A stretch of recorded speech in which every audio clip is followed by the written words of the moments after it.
अफ्तार party में शामिल हुए हैं यहाँ पे और लोगों के साथ इतनी सादगी के साथ जमीन पे बैठ गए हैं, कैसा लग रहा है यहाँ इफ्तार पार्टी में? देखिए, मुझे ज़मीन में बैठने की आदत है। मैं डाउन टू अर्थ हूँ और आज तो कैसर साहब की दावत पर हम लोग मौजूद हैं और सैकड़ों लोग यहाँ पर बैठ कर के अफ्तार किया। मैं शुक्रिया अदा करता हूँ कैसर साहब का कि आपने मुझे ही नहीं, अपने इलाके के काफ़ी लोगों को आपने, हिंदू भाई मुस्लिम भाई सबों को अफ्तार कराने का काम किया। ऐसे ही आप हड़ताल करते रहें तो अल्लाह ताला आपको देता रहेगा।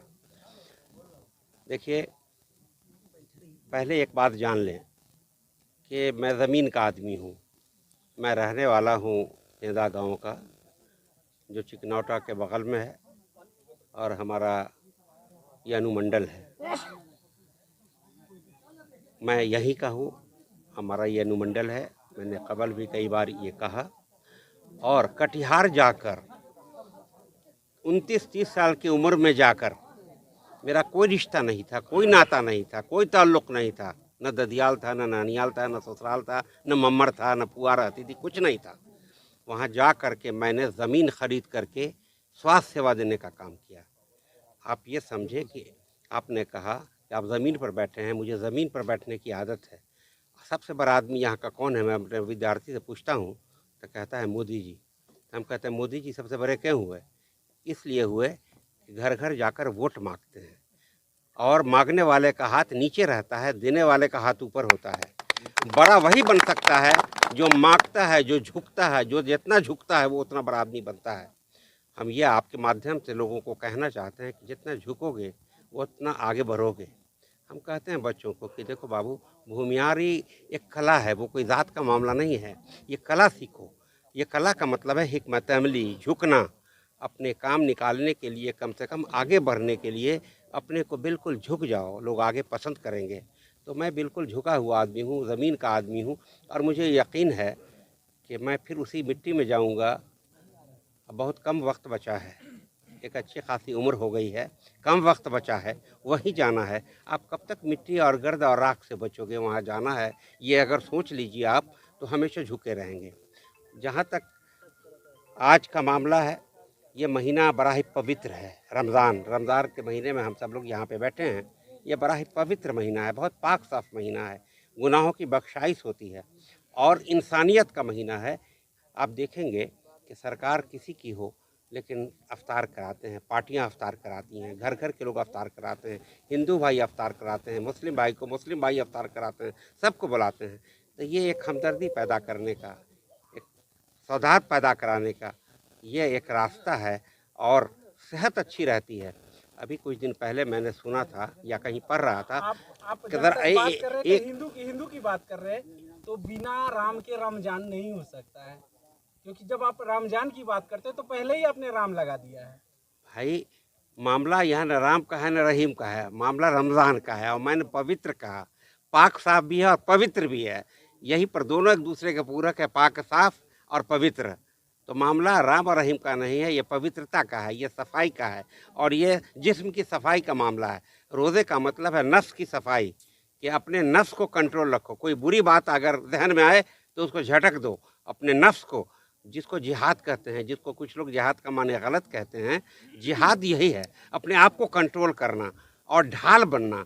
कोई अगर मारता हो तो ढाल से बचो, उसको मारो नहीं, यही जिहाद है। और नफ्स को काबू में रखना, कोई बुराई से बचना, बुरी हरकतों से बचना। आँख का रोज़ा है, नाक का रोज़ा है, कान का रोज़ा है, यानी किसी बुरी चीज़ों को, गलत चीज़ों को आप न देखें। आप कोई शिकायत करता हो तो उसकी बात न सुने, ज़ुबान से बुरी बात न निकालें। यही रोज़ा है, नफ्स का कंट्रोल। और इससे पूरे बदन की, पूरे जिस्म की अंदर की सफाई होती है। और शाम में बैठकर, अभी कुछ दिन पहले मैंने पढ़ा था, मैं कह रहा था कि एक साइंटिस्ट ने कहा कि मैंने कैंसर का इलाज कैंसर का इलाज हमने मालूम कर लिया, मैंने रिसर्च कर लिया। पूछा क्या मालूम किया? कहा कि अगर 25 दिन तक 12 घंटे तुम भूखे रहते हो तो कैंसर नहीं होगा। जिसमें जितना भी कीड़ा है कैंसर का, वो कीड़ा को, उस कीड़े को दूसरा कीड़ा खा जाएगा और तुम्हारे बदन की चर्बी खत्म हो जाएगी, कैंसर नहीं हो सकता है। ये एक बड़ा ही ऐसा ये पर्व है। देखिए, कोई भी धर्म है, ईश्वर कोई भी धर्म दिया है तो उसके इंसान के फ़ायदे के लिए। ईश्वर को क्या अपनी ज़रूरत है तो हम लोग उसको गलत ढंग से लेते हैं और हम समझते हैं हर धर्म में ये उपवास है। अलग अलग तरीक़े हैं। ये हमारे यहाँ 30 दिन तक कंटिन्यू है। आपके यहाँ भी 24-24 घंटे का उपवास होता है, हमारे सनातन भाइयों के यहाँ।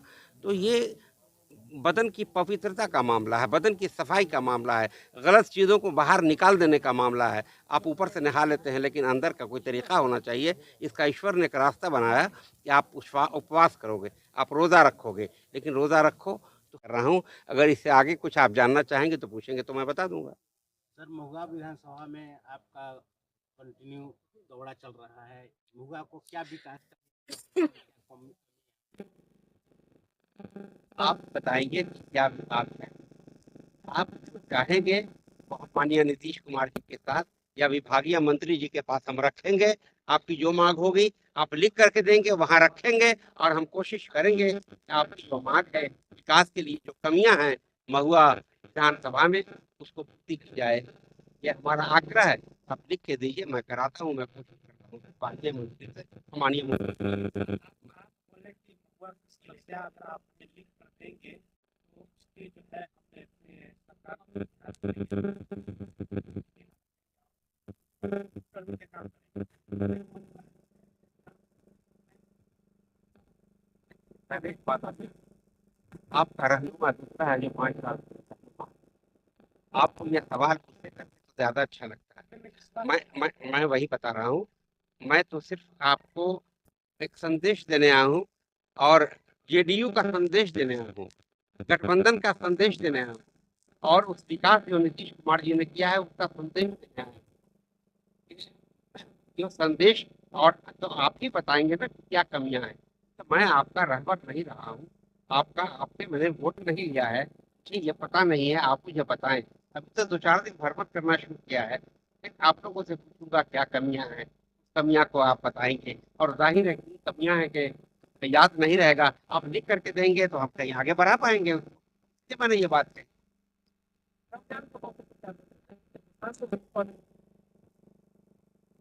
रोजा सबको रखना चाहिए,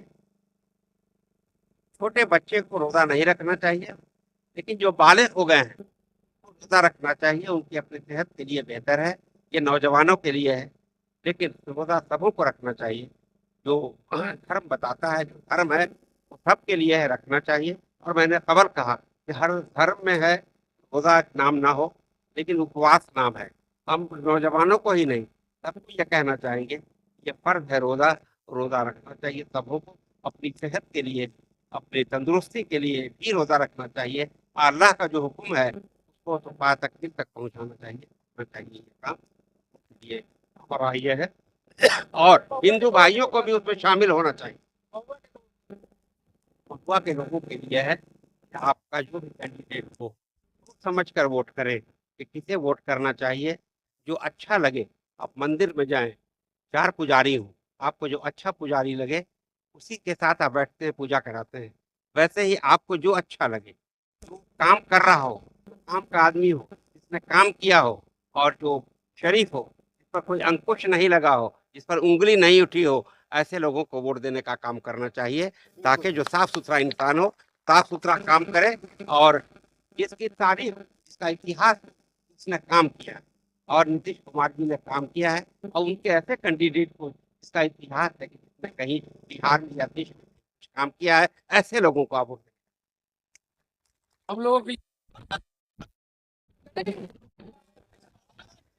महुआ का विधायक कैसा हो, महुआ का विधायक कैसा हो,